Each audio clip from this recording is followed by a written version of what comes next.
दो बड़ी पॉलिटिकल खबरों से। पहली खबर जुड़ी है छत्तीसगढ़ से, जहां मंत्रिमंडल के शपथ ग्रहण के 5 दिन बीतने के बाद विभागों का बंटवारा अब तक नहीं हुआ और इस बंटवारे में देरी का असर सरकार के कामकाज पर दिखने लगा है और कांग्रेस ने इस पर तंज कसते हुए कहा है वही रिमोट वाली सरकार है जिसका हमने पहले जिक्र किया। तो दूसरी जो बड़ी खबर है वो ये है मध्य प्रदेश से। विधानसभा चुनाव में करारी हार के बाद एमपी कांग्रेस बदलाव की दौर से गुजर रही है। नए प्रदेश प्रभारी भंवर जितेंद्र सिंह, पीसीसी चीफ जीतू पटवारी और नेता प्रतिपक्ष उमंग सिंघार सरीखे युवाओं को जिम्मेदारी सौंपी गई है। यंग ब्रिगेड की कमान संभालने के साथ ही प्रदेश कांग्रेस की कार्यकारिणी को भंग कर दिया गया है। आगामी आदेश तक जिला अध्यक्ष और जिला प्रभारी काम करते रहेंगे। तो मिशन 24 के लिए बदलाव वाला दांव खेल दिया गया। एमपी कांग्रेस के लिए संजीवनी क्या ये साबित होगा? क्या इसे लेकर कांग्रेस की रणनीति काम करेगी? क्या कांग्रेस वाकई गलतियों को सुधारने की तरफ बढ़ रही है? सवाल है।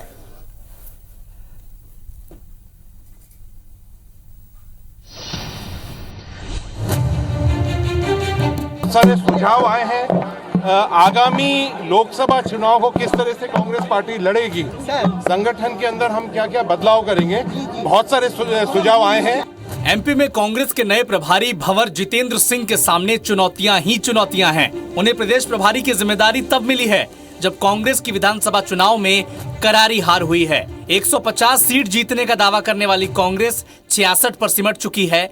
पार्टी का मनोबल गिर चुका है और सामने भारतीय जनता पार्टी अपनी नई टीम के साथ तैयार है। और आज ये बात भोपाल में कांग्रेस की संगठन की बैठक के दौरान भंवर जितेंद्र सिंह और प्रदेश अध्यक्ष जीतू पटवारी को अच्छे से समझ में आ चुकी है कि कांग्रेस पार्टी को एमपी में ट्रैक पर लाना कोई आसान काम नहीं है। कांग्रेस के स्थानीय नेताओं ने बैठक में कहा कि कांग्रेस को बीजेपी ने नहीं हराया बल्कि कांग्रेस के नेताओं ने ही हराया है।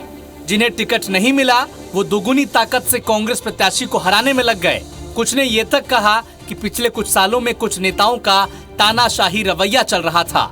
हालांकि बैठक के बाद किसी भी बड़े नेता ने इस बात को स्वीकार नहीं किया। हमने संकल्प लिया है, मैं नहीं हम से कांग्रेस चलेगी।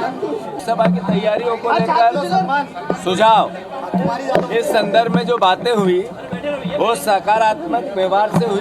लोकसभा में अब किसी प्रकार की कमी न रहे, किसी तरह से भाजपा को बेईमानी करने का उनको मौका न दे, इसलिए अभी सबको अलर्ट करने के लिए आज यहाँ पे बुलाया गया है।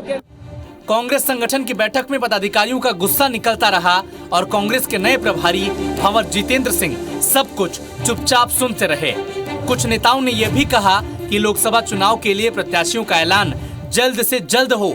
कुल मिलाकर इस बैठक के बाद भंवर जितेंद्र सिंह को इतना तो पता चल ही गया है कि ईमानदार कार्यकर्ता पार्टी के कामकाज से नाराज चल रहा है और इसी नाराजगी को दूर करने के लिए एमपी में युवाओं को जिम्मेदारी दी गई है। लेकिन बीजेपी कह रही है कि कांग्रेस कितना भी फेरबदल कर ले इससे कोई फर्क नहीं पड़ेगा। कांग्रेस पार्टी 1.5 साल में 3 प्रभारी अपने बदल चुकी है और उनकी पहली मीटिंग में कांग्रेस कार्यकर्ताओं ने हार के गुस्से से उनका स्वागत किया है। कांग्रेस मध्य प्रदेश में मृतप्राय हो चुकी है। उत्तर प्रदेश और बिहार की स्थिति में कांग्रेस जाने वाली मध्य प्रदेश में। तो कुल मिलाकर भंवर जितेंद्र सिंह के सामने सबसे बड़ी चुनौती संगठन को मजबूत करना और घर बैठे रूठे हुए कार्यकर्ताओं को दोबारा मोर्चे पर लाना है। लेकिन ये काम कांग्रेस की यंग ब्रिगेड के लिए इतना आसान नहीं होगा, वो भी तब जब 5 महीने बाद लोकसभा के चुनाव हैं। नवीन कुमार सिंह, IBC 24, भोपाल। तो अविनाश, सबसे बड़ा सवाल यह है कि कांग्रेस पार्टी की दिक्कत क्या कांग्रेस पार्टी ने समझ ली है? जहां सत्ता पक्ष में रही यानी छत्तीसगढ़, वहां भी कमोबेश जब समीक्षा हुई तो वही बात कि यहां तानाशाही चलती है, सुनते नहीं है। यहां सत्ता पक्ष के ऊपर उपेक्षा के आरोप लगे, उन्होंने कहा कि कई काम अटके रहे, कार्यकर्ताओं की सुनी नहीं गई। अब वही आरोप जहां पार्टी विपक्ष में है, वो विपक्ष में रहने के बाद भी कांग्रेस में अगर वही आरोप हैं तो प्रश्न ये उठता है कि क्या कांग्रेस में हर एक प्रदेश में वही समस्याएं हैं? क्या रिवाइवल का समय आ चुका है और ये रिवाइवल की क्या शुरुआत है? ये सबसे महत्वपूर्ण बात।